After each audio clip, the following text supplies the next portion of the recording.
I want to talk to you about passion and what it takes to have your passion lead you to success.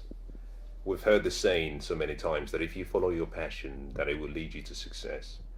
But that is not always the case, and there's a reason for that.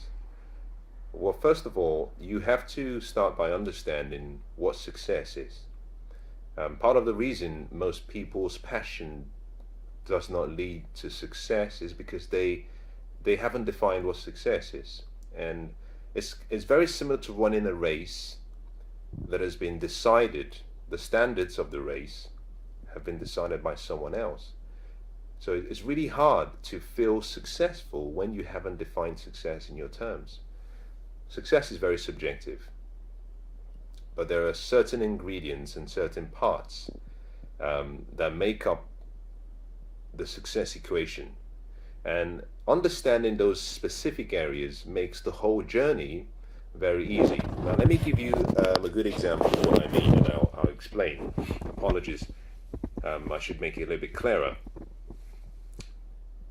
I define success slightly differently to some other people, and rightly so.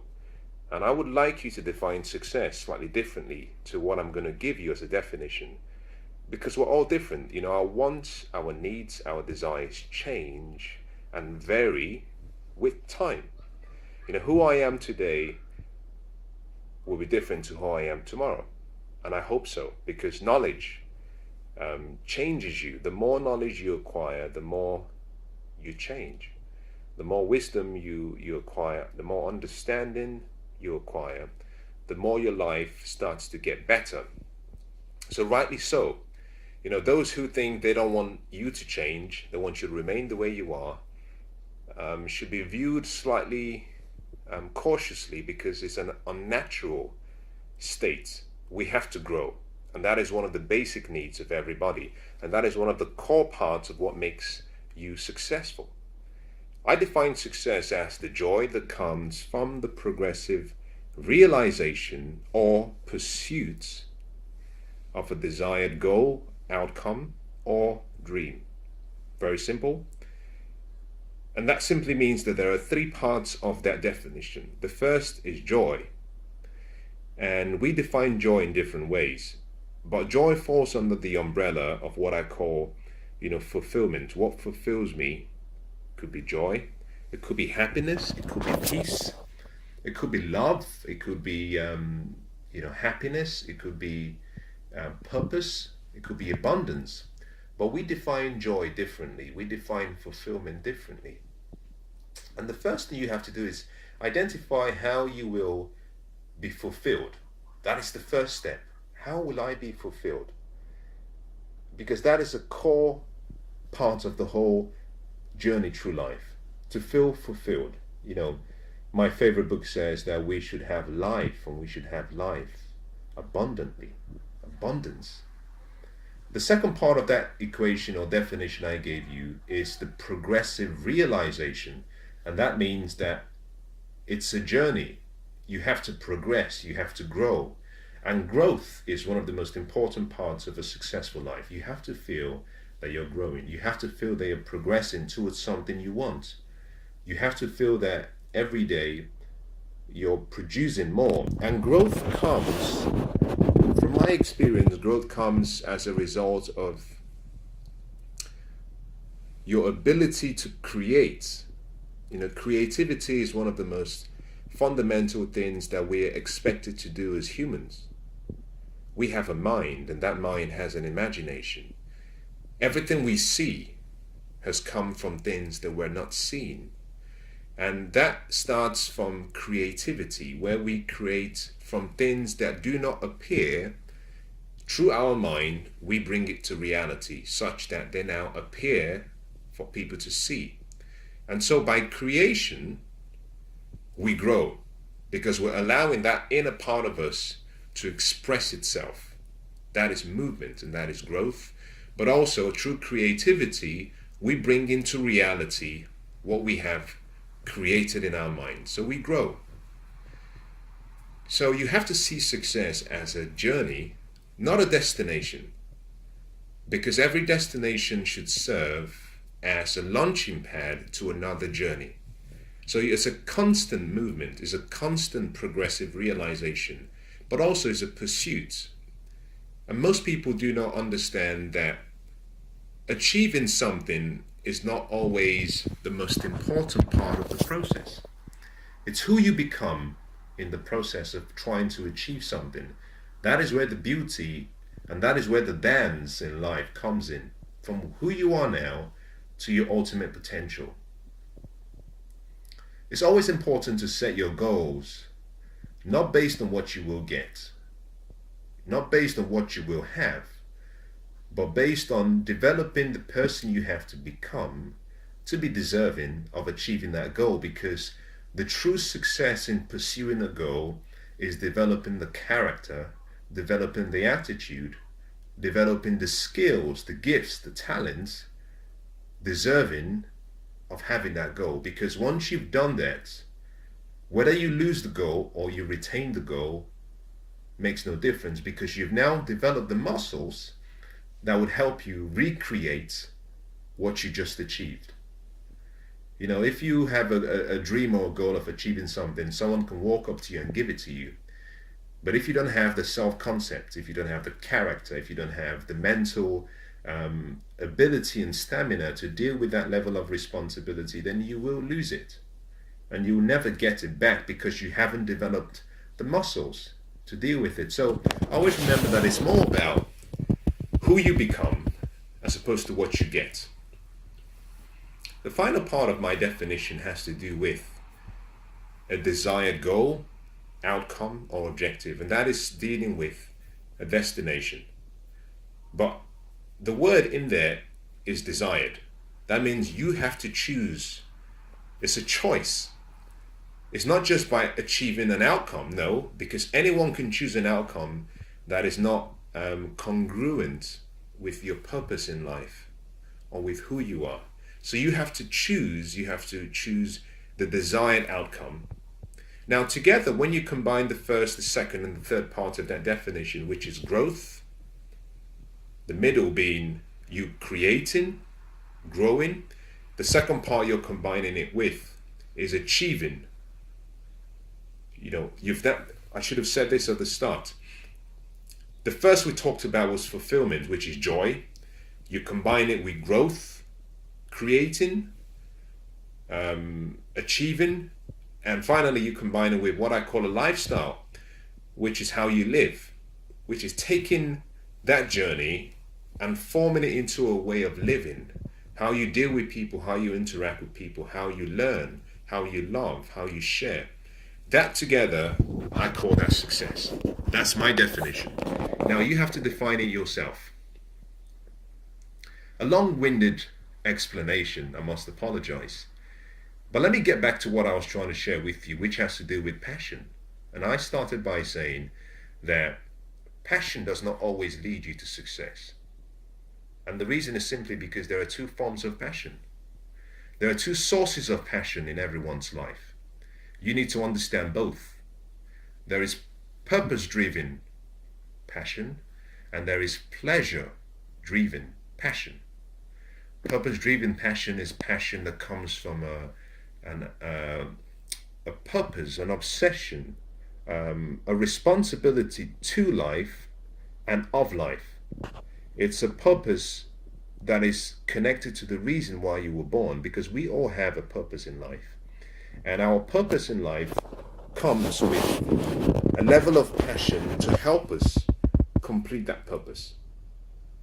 That is purpose-driven passion. And we know that by looking at the lives of a number of people. You know, Martin Luther King had this great passion, but his passion was supported by a purpose.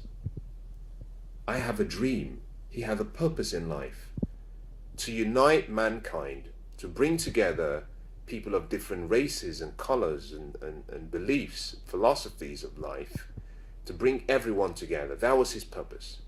But that purpose needed a level of energy to support the achievement of that dream. That was his passion. Nelson Mandela had a purpose to unite the people of South Africa and to reach out to millions across the world and unite people. that purpose was supported by a passion. That passion was what enabled him endure 27 years in the prison and still came out with love. That passion identified what he wanted to change in the world. And he succeeded in his little way because of the passion in him. But that passion was connected to a purpose. We know of Mother Teresa, bless her soul, and I should actually say Saint Mother Teresa, who was an exceptional human being. Exceptional human being. She had a passion for people. But her love, which was her passion, was not simply the only channel of expression. You see, her passion was supported by a purpose. She had a purpose. She had this obsession she had towards living and people. And that passion was what led her to sacrifice and give her life towards the advancement of people. So there is purpose-driven passion. And purpose-driven passion is something that we all have. If you discover your purpose for life, you will discover your passion. You don't need to go looking for your purpose once you've discovered your passion, because once you discover your purpose, automatically your passion is revealed. Connected to that passion would also be an ability you have, a gift, a skill. Linked to that would also be a level of wisdom that you have in a particular area of life. Linked to that would also be a responsibility and an environment where you're supposed to express the purpose for which you were born. So you never go finding your true passion once you've discovered your purpose, because it comes together. It's like a package deal. You can't have one and not have the other. Pleasure-driven passion is slightly different. And let me explain what it means. You see, individually, we are all here for a reason. And I define each of us as being what I call dual nature, that we have two parts of who we are.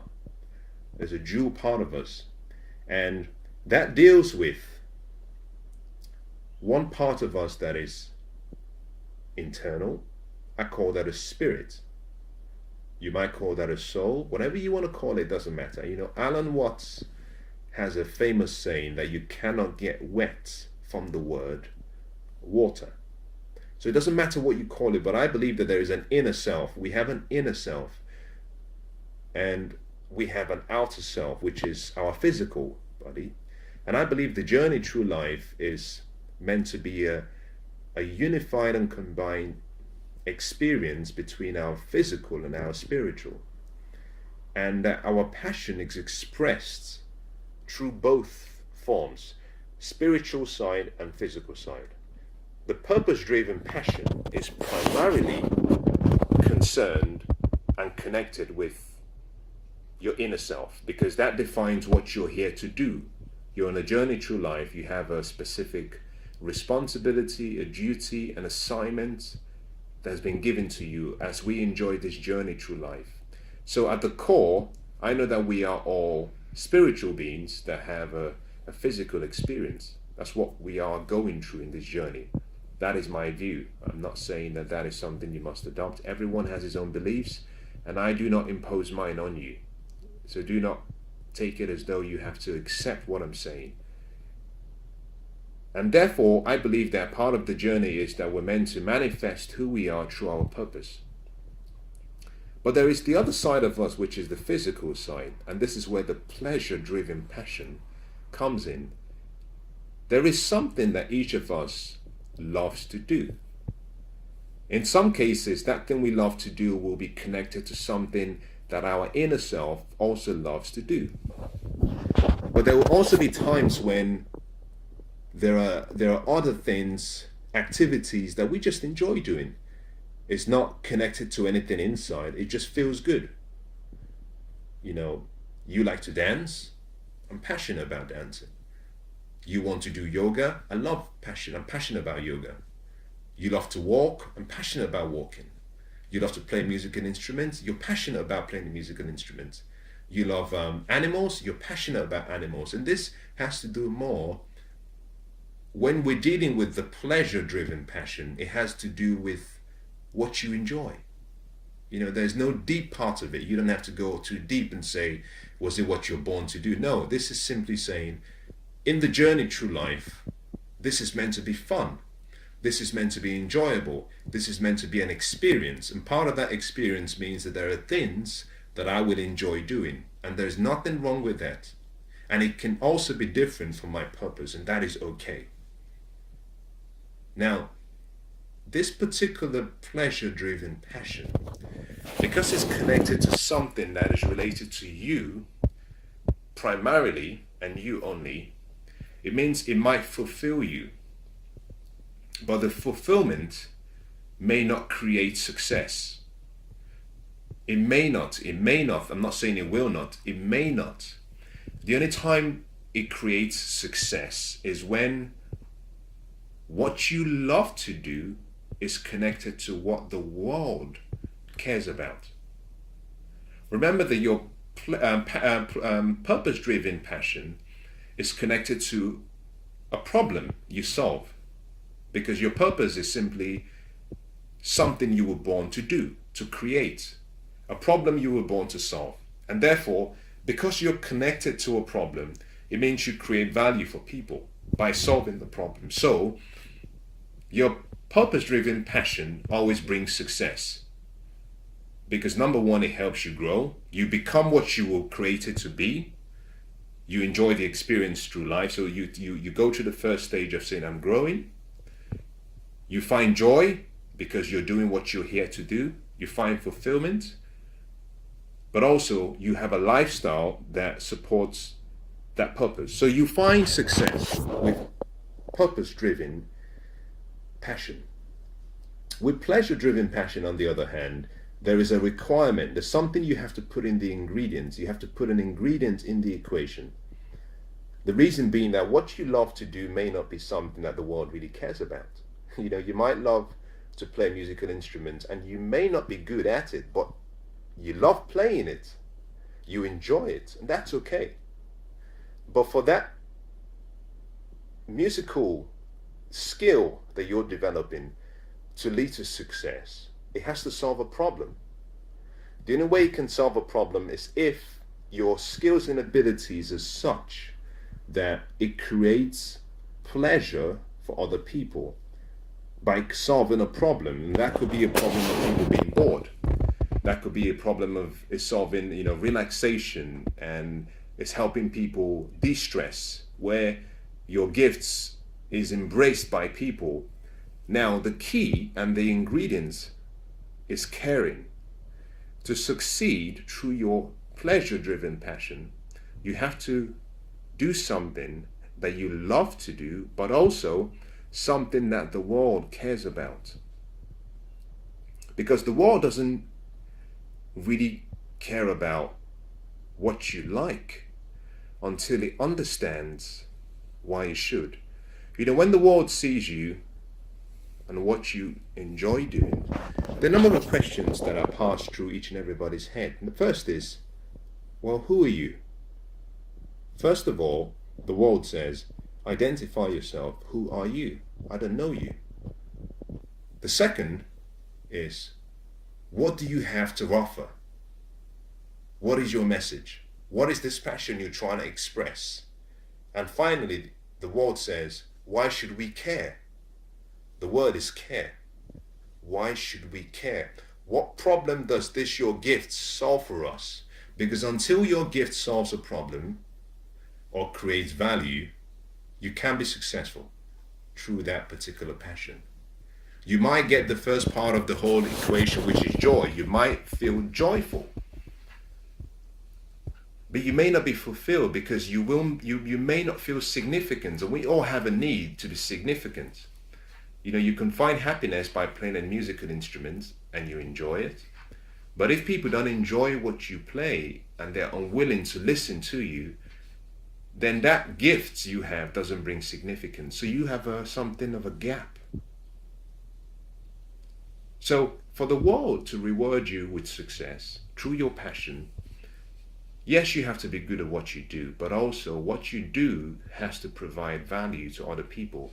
The world wants to know why it should care about your passion. Until you understand and can answer that question, those three questions, there's a possibility that whatever you're pursuing as your passion may not, I didn't say it will not, it may not bring you success. And we see this in a lot of areas of life, particularly with entrepreneurs who go pursuing a passion. But the mistake they make is the not realizing that whilst they have a passion for an area of life, the world doesn't really care until the world understands and has the answers to those three questions. Who are you? What is your message? What are you trying to show us? What is this your talent or gift or skill? What is it all about, and why should we care? And your response should always be that you should care because I can solve the following problems for you with my gifts, and I'm very good at doing it. When you're able to answer that question, you will find success. Now, as I conclude, I want to give you 4 ways to find your passion if you haven't discovered your passion already, because it's so easy. It's so easy.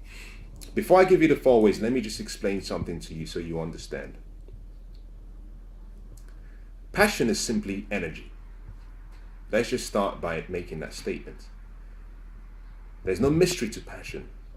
Passion is energy, expressed in different ways, in different forms. Now, because passion is energy, we know that energy cannot be created or destroyed. We know that. That is the first law of energy, the law of conservation of energy.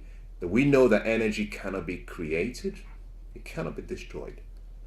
But we know also that energy can be transformed, it can change form from one state to another. So, the key to discovering your purpose is to become skilled at knowing how to change your state. That is the first thing. A lot of people are trying to find their passion, and I understand it. But how can you find something outside you when it already resides inside you? A lot of people are trying to find love, trying to find joy and happiness and passion without, when it already resides within. You see, you were engineered for success. You were engineered with passion in you. You were engineered with the gifts and skills and talents you need. You were given everything you need to succeed in this life. Everything you need to make this journey through life an amazing experience. So to find your passion, you have to go within. You don't go without to find your passion. You go looking inside. So let's start by redefining a word. Find. Now I've used it so far, but it's time for us to change that word and say discover. How do I discover my passion? Because what you do is you discover your passion. You don't find it. It's something that is in you already. That energy is in you. Now, how do you find it? You rekindle it. How do you rekindle it? Get it to change state. You know, by getting into the right environment, that energy in you will change form. Now, the energy I'm referring to, the passion in you, is what we call potential energy, which is unlimited energy, untapped energy, but it's also dormant energy. It sits there doing nothing. And all of us have that energy, and until we activate that energy, it stays there dormant. And an easy way of activating that energy is to get into the environment where the gifts and the skills and the talents and the abilities you have are stirred up. Because once that happens, the energy changes form. Get into the environment, get around people who can arouse the greatness in you. I'll give you a wisdom key. a wisdom key. Get close. Always get close and stay around people who are successful and people who have achieved the level of success that you aspire to achieve. Get around people who are great and let the fragrance of their success and greatness arouse the potential and angel within you. So by changing environment, that gift you have is stirred up, is awakened, is rekindled. And once it's rekindled, it can change form. It can now move from being potential energy to what I call radiant energy, which is the energy that glows. If you've ever been in a city and there's been a blackout, and you look out the window, but you see a particular building that is beaming because it has power, maybe through a generator or through a different source of electricity. You notice something that irradiates. You can see it from a mile, you can see it from 100 miles because it's radiating. And that is the same way that each and every one of us, we have a passion that radiates. But our passion radiates uniquely to who we are. You think about Steve Jobs, you think passion. You think about Oprah Winfrey, you think passion. There's so many people around who have lived that when we remember their names, their faces, we think about how they radiated, how their passion was radiated through the world. When you move into the right environment, the dormant energy you have in you is changed to what we call radiant energy, because then you're in an environment where your gifts, your strengths is put to good use, and your weaknesses are compressed and suppressed. If you've ever observed a bird, and I'm not talking about a parrot, a bird in a cage seems almost useless. The same bird, if you allow the bird to fly out freely, the genius in the bird awakens. The bird starts to fly and glide so beautifully because now he's doing what he was born to do. He's doing it passionately. In the cage, its potential is dormant. Out of the cage, the potential can be seen. But you cannot just stop at being radiant. Now you have to then transform that energy that is radiating to what I call kinetic energy. And that is energy of motion, energy of action, energy of doing, energy of achievement, productivity. The world doesn't care what you like until it understands why it should, and the reason is simply because the world wants to know what problems you solve. And you don't attract the world until you get active, you get going, you get moving, you start producing, you start creating, solving problems, creating value, and then the world says, hey, we have to stop. There is someone we have to stop and observe. You know, you've got to be so good with your passion that the world has to stop and observe you. When you get to that stage, your passion will draw success to you, because success is not something that you pursue. Success is something you attract. You know, most people are trying to achieve success pursuing their passion, but at the same time they're pursuing success, and that's the problem. If you've ever been hunting, or you've been with someone who is a hunter, one of the things you notice by observing some of the animals is any animal in the forest that is being hunted knows that it's being hunted. And the more you come towards it, the more it runs away from you. On the other hand, to succeed with your passion, you have to see yourself not as a hunter, but as a fisher. You sit down quietly, you put out your bait, and you wait. Your bait attracts all the fishes, and then you reel it in. You see, your passion, like a bait, will glow. It will glow because you're doing something that is solving problems for the people around. That is how passion leads to success. So to succeed through your pleasure-driven passion, whatever you enjoy doing, whatever you like to do, has to be connected to something that the world cares about and something that can make a difference in the lives of other people. Otherwise, your pleasure-driven passion may not lead to success. It's really that simple. So there are two ways, I said, two sources of passion: purpose-driven passion and pleasure-driven passion.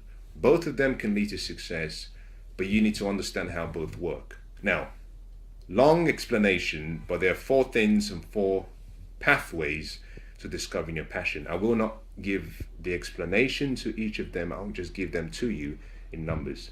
The first, connect with your curiosity. If you abandon the view that I'm trying to find my passion, and instead focus on I'm going to be quite curious about life and see where whatever I come in contact with, and just see where it leads me. Just become fascinated about life like a child.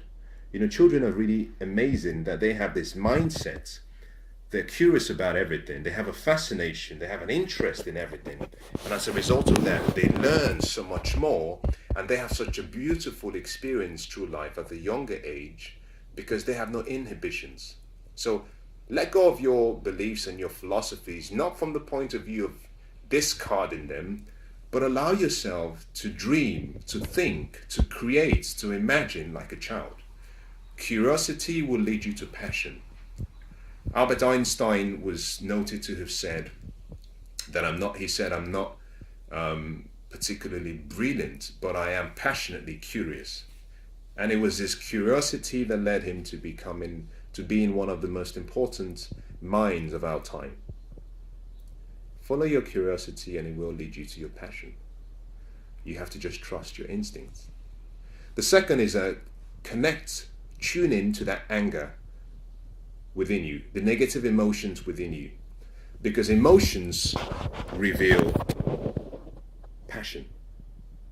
Emotions are often expressed in various ways.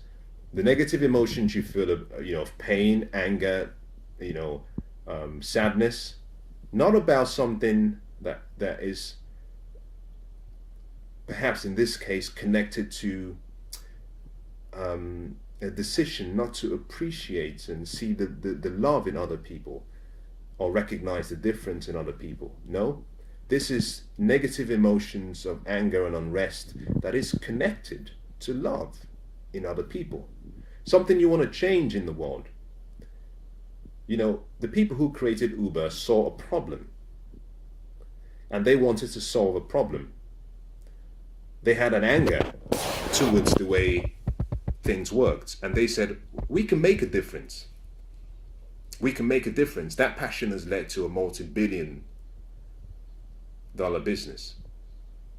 So connecting to the anger or the negative emotion within you is not about failing to see the greatness and goodness in other people. No, rather it's seeing the greatness in other people by recognizing the limitations that have been set by a number of factors, and choosing that you would use your skills and your gifts to correct that problem, that you will serve the world.